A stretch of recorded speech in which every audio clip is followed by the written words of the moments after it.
This is Silver casting a TvZ on the North American Diamond Ladder.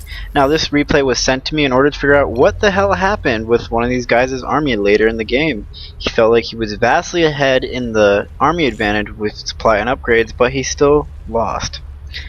So right now you just have some friendly banter going on about one of these guys' OP Widowmine portrait. So we'll see what happens. Alright, so we got the scout going out for the Terran player, or nope, he's just building this depot first. We got nothing interesting going on over here. So, I mean, let's just, in the early game, let's just talk about how fun Heart of the Swarm StarCraft is. I mean, I have never played StarCraft 2 as much as I have been now, because Heart of the Swarm is pretty much awesome. Now, we do see a lot of flaming and complaints going on in the forums about the overpoweredness of Widow Mines, but however, I feel like they fulfill a necessary niche for the Terran utility kit, because they can also harass, are pretty good at stopping up mutilus harass, but it's just players are going to have to learn how to deal with it, get that early detection out, because Widow Mines early can ruin your game. Like, if you proxy factoried around here and then just ran a couple mines in the base, they can do a lot of economic damage quite early on in the game. However, I do not believe we'll be seeing that this game. Do have an Overlord moving across the field with his nice custom skin. I feel like with this custom skin for the Overlords, it's like just a dreadlocked Overlord, you know, it's like a Rastaman.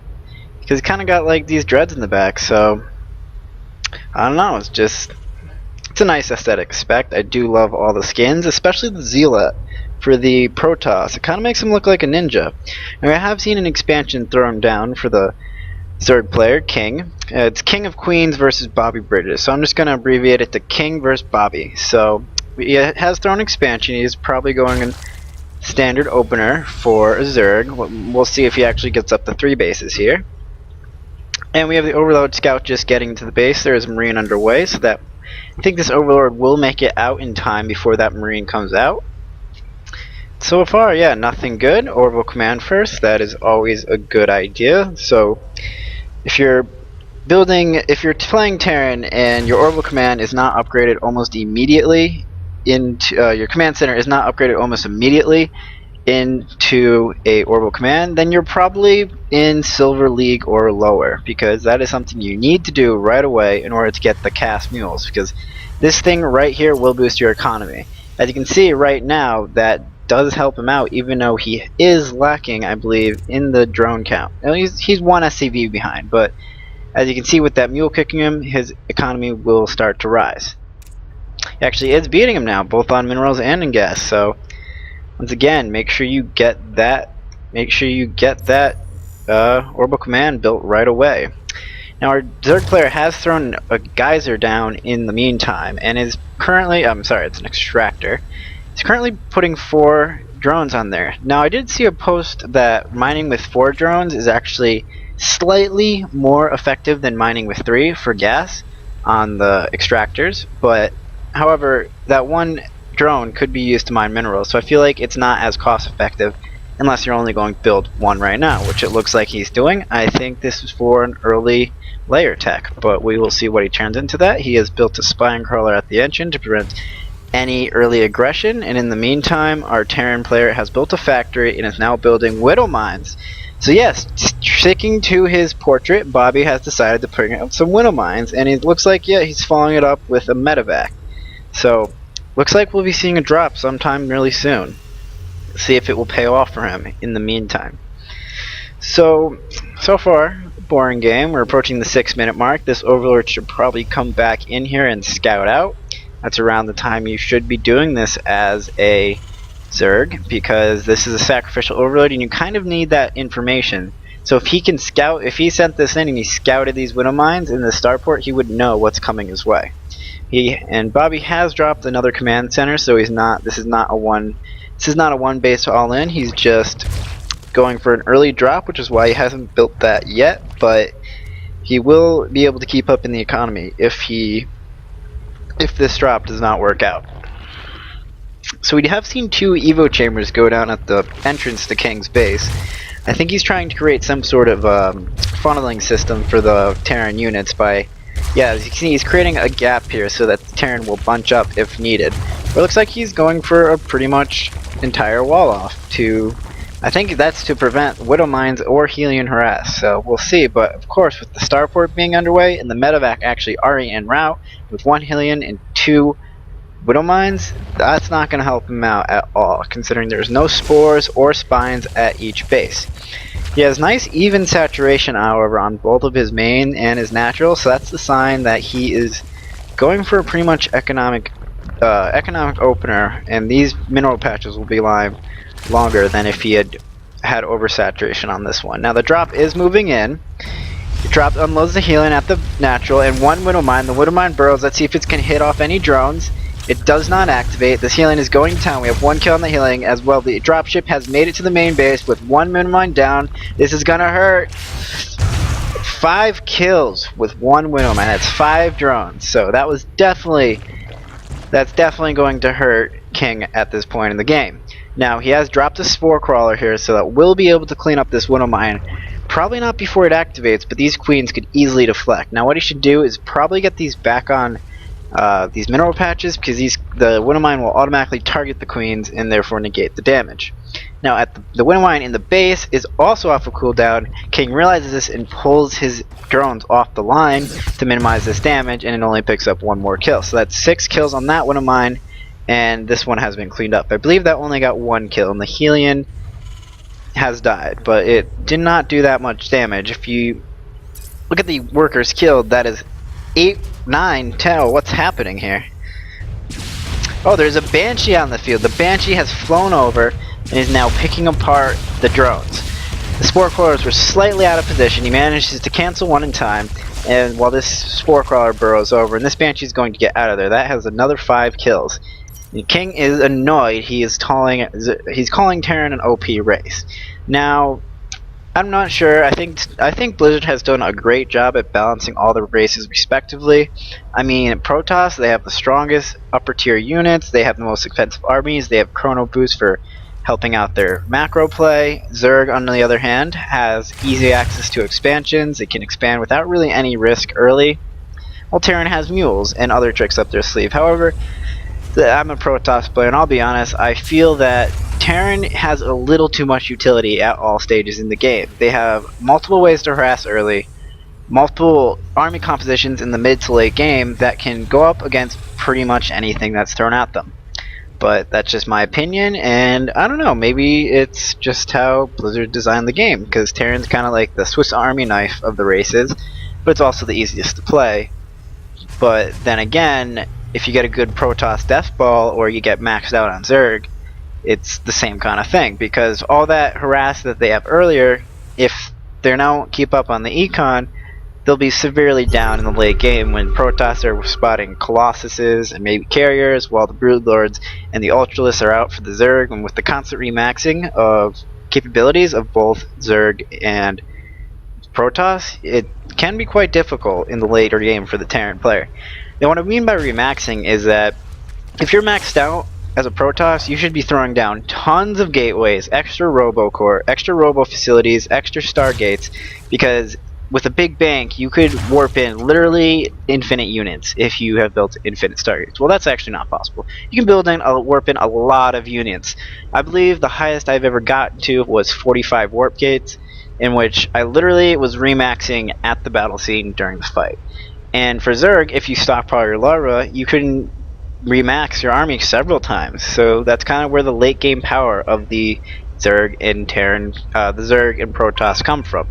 Now, Terran can do the same, but to a lesser extent, because they still have to produce their units, and that's probably going to be at their main base, since if the battle's happening on the opposite side of the map, that's not going to be able to help you as much. So we'll see how this game unfolds, as King is coming out with the Swarm Host. Now, personally, I love this unit. It's a great idea.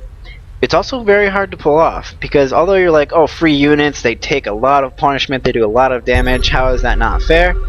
There's a time between when you kill off the Locust or when they die that you can actually get to them, and that's going to be, Bobby has to do that in order to win the upcoming engagements, because those Swarm Hosts bird will just destroy his army. And he has built another base, and he's flying it over this one. I believe because he saw the Overlord around here, he wanted to position his third over here, kind to fake out the Zerg. And the Zerg has not actually expanded in the meantime, although he has dropped a Nidus Worm with Swarm Hosts inside and just more Swarm Hosts. So we probably will be seeing some Nidus Blade very soon. His upgrades on for the Infestors. I don't know why he's getting Infestors. He really should be getting Enduring Locusts at this point, because he already built so many Swarm Hosts, and that kind of is necessary in order for the Swarm Hosts to work. Now this expansion has landed, the mules are going down, Zerg has dropped his third base, and we have a Banshee Scout going on. Let's see if we'll be able to get any information, but it looks like he's going to be picked off. This Queen can reach it, may it, can it, can it, can it? Nope, that Banshee survives. Quite low at 5 HP, should probably heal that sometime soon. You know, he notices the wall in right now, and so if I were Bobby, I would be scouting for a Nidus, because what Zerg would just wall themselves in? Most of their forces are ground, and so he can't even go and defend this third right now if he decided to drop or attack it. If Bobby decided to attack, so we'll see. Now it seems our Terran player has transitioned into a mostly mech style, working off of several factories. I believe it's 4 factories and 3 barracks, and he has a good looking army of Thors and siege tanks ready to respond to whatever this comes. And here it is. Here's the Nidus drop. Let's see if he can even see it. Nope, he cannot see it. That is perfect placement right out of the vision, and it's going to be unloading the Swarm Host. And here we go. This is the first major engagement of this game. The Locusts have spawned, they're going in on these tanks, doing some damage. But remember, Locusts are free units, they're not going to be doing it. Here comes the Fungal Growth, that is a great Fungal Growth on almost the entirety of the army. However, his Queens are out of position and are taking Siege Tank fire, as well as taking off some Infestors. Another wave of Locusts should be spawning soon to do some more damage to this mech ball, but I'm not sure. Here comes some infested Terran, and here's the second wave of Locusts doing essentially more damage. But however, the Thors are a great counter to the Locusts. They have very high armor, high HP, and so the Locusts really can't do enough to break through that Thor armor. Now, King is in trouble here. His Swarm Host has been scanned. The army is almost on top of them. He decides to pull them back. He's going to lose a few units here. His Nidus is going to go down. Let's see if this... Oh, he decides to reburrow the Swarm Host, trying to get another Locust out before the scan comes down. But here's the scan. He's going to be losing the majority of these Swarm Hosts here, as there's not enough Locusts to clean up this death ball. There's only 4 Thors, however, left in the mechanized army. He's a little nice micro there, pulling this injured Thor back. So I don't know, I don't feel like that paid off for King of Queens, as he is behind in supply. He is behind in... Oh, he's around tied in the minerals tab. But I believe that was pretty costly for him. Yeah, he did not come out on top of there, losing almost like 2,000 more resources overall for this game. So I don't believe that paid off. Now, Bobby's playstyle is pretty adept at taking out Swarm Hosts because of the high armor on the Thors, and I believe he has been getting armor upgrades almost exclusively.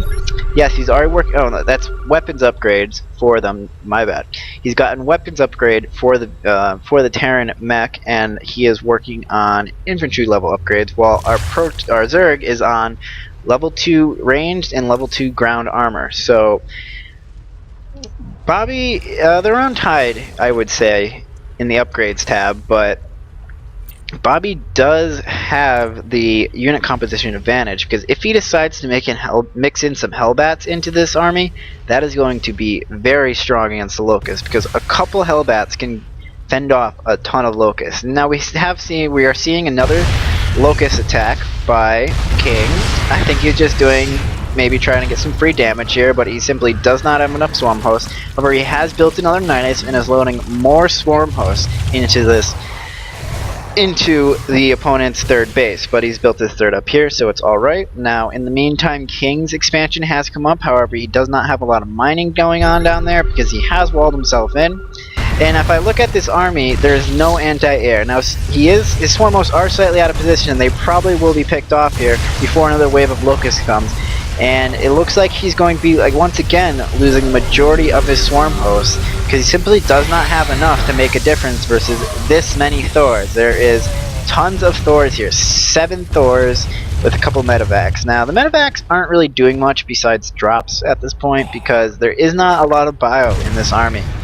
He is only producing 3 Marines at a time while focusing mostly on Thors. He's getting his infantry upgrades level 1 right now for his bio, but I think he's focusing almost strictly on mech here. Now, if I was playing this game and if I was Bobby, I mean, he might not even realize how far ahead he is on his opponent. He's going. King has lost twice as many resources in this game so far, and I believe Bobby has spent more. Yes, Bobby has spent 2,000 more on his army, so that puts King severely down in most sense. And he should push now, but I think he's just afraid of getting caught up with a bad engagement by the swarm host. And King is probably responding to the inevitable push, which is actually moving across the map right now, by building some more defenses at his third, but it's just not enough. As you can see, they are both floating tons of money. And now at this stage of the game, that should not be happening. You should be maxed out if you have 5,000 minerals in the bank. But I believe he doesn't have enough larvae. He has 23 larvae, so I'm not sure what he's doing here. Maybe he's going for a tech upgrade. He's actually currently building a layer, so he might be going for something else. But then again, we will see.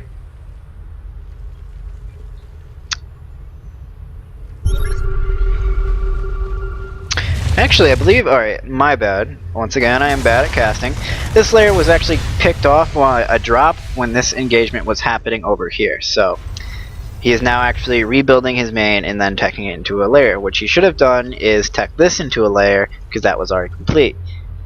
So, right now, King is kind of on his heels. Although he has caught up into the supply, the mech army is looking very powerful at this point, with it's pretty much exclusively Thors, a handful of Marines and medevacs, and an Automatron 2000 mixed.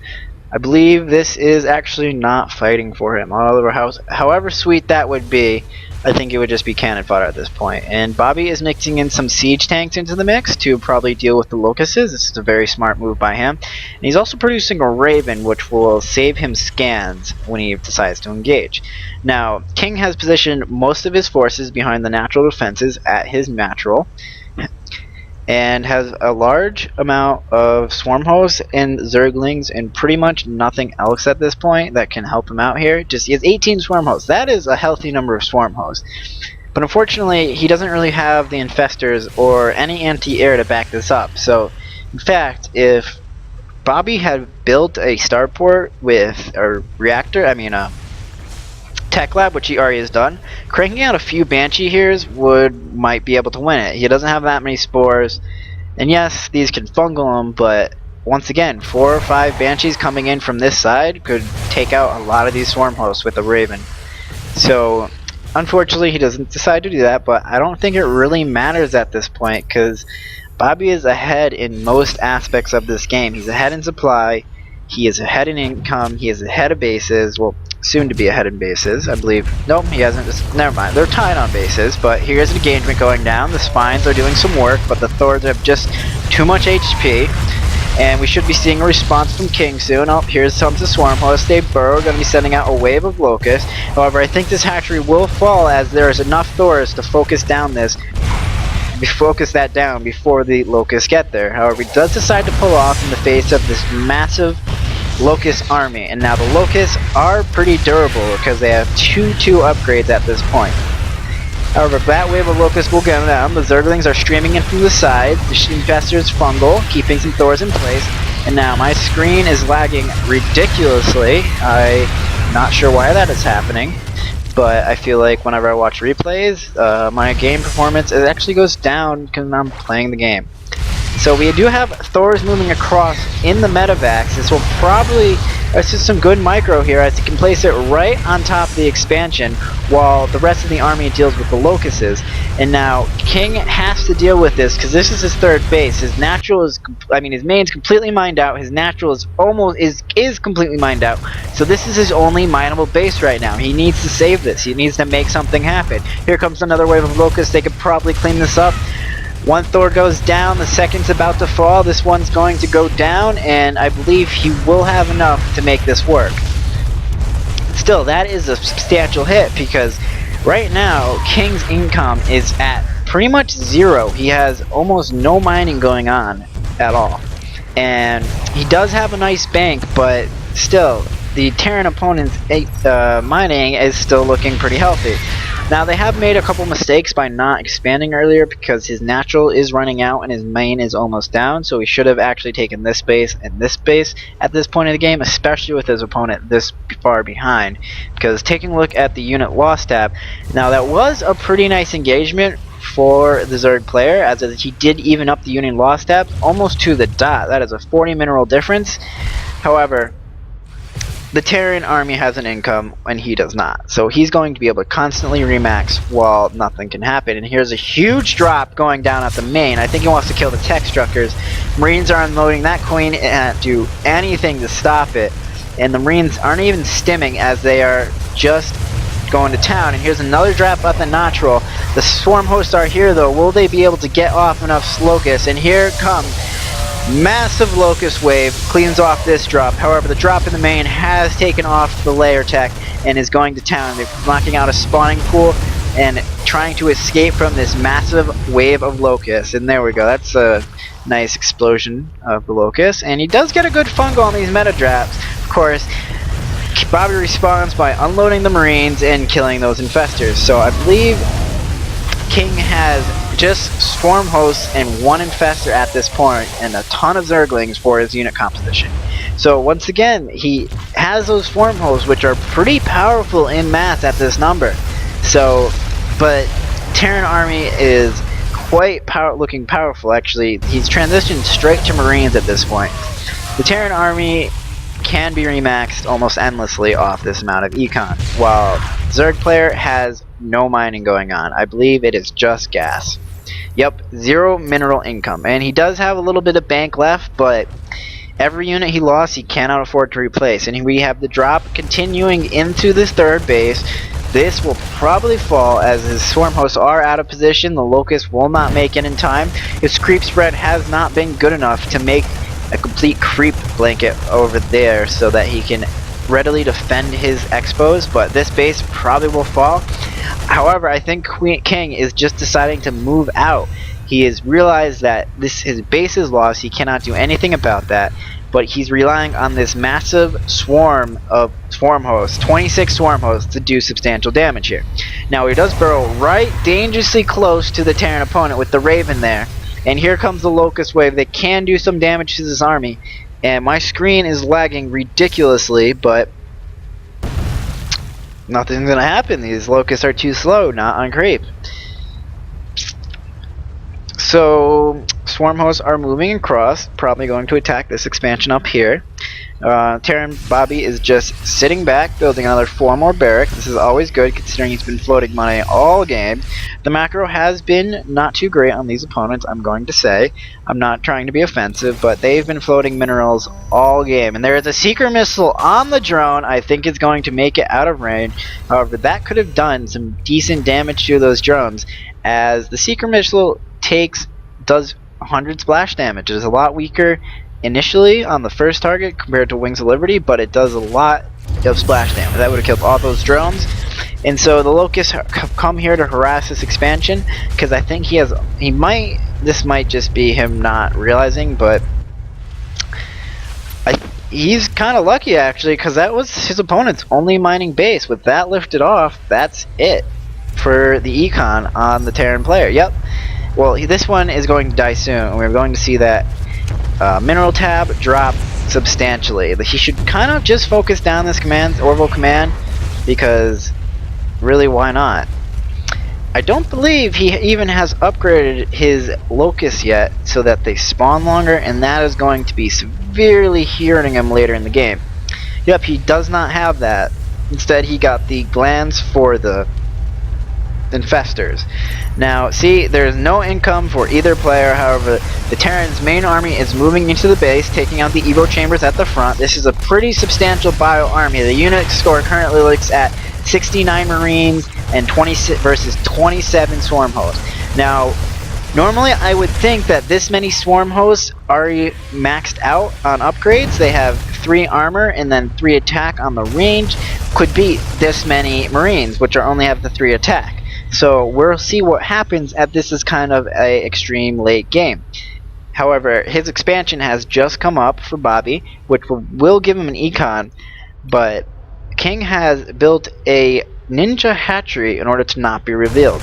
So this Terran army is picking apart the rest of the bases. The Swarm hosts burrow down, try to do some more harassment to another base, and here they go. This army just finishing off the Nidus Worm. And we have a cluster of medevacs not being used with a handful of Marines inside. And right now this is going to come down to micro, seeing who's... I believe King could still win this if he manages to... he can't win actually. He has no anti-air. He can't kill the Terran buildings no matter what. So Bobby will win this, but he could destroy this army right here with some proper macro. However, the Locusts are almost dead. Without that upgrade, they're not going to be able to spawn in time. The Marines are moving in on the burrowed Swarm host. They get one fungal off by the Infestors, and the Raven is here to detect these. The Swarm hosts are going down. I don't believe another wave is going to do it. A wave comes out, however, I'm not sure if it's enough to take out this army. Good fungals by King, but it's still the heals from the medevacs are going to keep these Marines alive as more Swarm hosts are falling apart.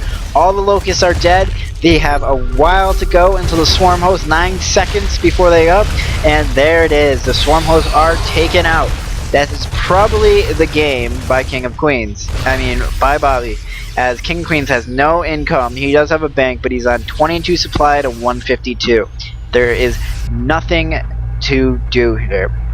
And there's the game over. There was no GG, just a complaint about the underpowered of Zerg, and there you have it. So thank you for watching. We saw some nice Widow play mine drop early, followed by some Swarm hosts with a Nidus in such perfect positioning of this Nidus Swarm. That was pretty amazing, just outside the vision of the Terran opponent. But overall, the Swarm host could not fare against the Stim Marines. So thank you for watching. Once again, this is one of my first casts, and I hope you guys enjoyed it and learned something. My name is Silver, and I will see you guys next time.